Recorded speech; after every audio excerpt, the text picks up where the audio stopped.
Kasaragod Chittarikkal പരപ്പച്ചാലിൽ lorry പുഴയിലേക്ക് മറിഞ്ഞ് 2 പേർക്ക് പരിക്ക്. തമിഴ്നാട്ടിൽ നിന്നും വളവുമായി വന്ന ലോറിയാണ് മറിഞ്ഞത്. പരിക്കേറ്റവരെ നീലേശ്വരം ആശുപത്രിയിൽ പ്രവേശിപ്പിച്ചു. ലോറിയിൽ 3 പേരാണ് ഉണ്ടായിരുന്നത്. ഒരാൾ പരിക്കേൽക്കാതെ രക്ഷപ്പെട്ടു. അൽഡ്രുബ fried chicken masala mix marinate coat and fry ഇത്രയേ ഉള്ളൂ. റെസ്റ്റോറന്റിൽ കിട്ടുന്ന അതേ ക്രിസ്പി ഫ്രൈഡ് ചിക്കൻ ഇനി നിങ്ങൾക്കും ഈസിയായി തയ്യാറാക്കാം. Try it now. Vellarikundu Mukkada പരപ്പച്ചാലിൽ ശനിയാഴ്ച രാവിലെ 7:30 മണിയോടെയാണ് അപകടമുണ്ടായത്. വളവുമായി വരികയായിരുന്ന ലോറി നിയന്ത്രണം വിട്ട് പുഴയിലേക്ക് മറിയുകയായിരുന്നു. അപകടത്തിൽ ലോറിയിലുണ്ടായിരുന്ന കാഞ്ഞങ്ങാട് ഞാണിക്കടവ് സ്വദേശികളായ അഷ്കർ, മൊയ്തു, തമിഴ്നാട് സ്വദേശി വരദരാജ് എന്നിവർക്ക് പരിക്കേറ്റു.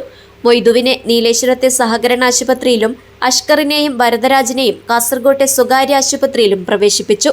പുഴയിൽ വെള്ളം കുറവായതിനാലാണ് വലിയ അപകടം ഒഴിവായത്. നാട്ടുകാർ രക്ഷാപ്രവർത്തനത്തിന് നേതൃത്വം നൽകി. News bureau, Kasaragod.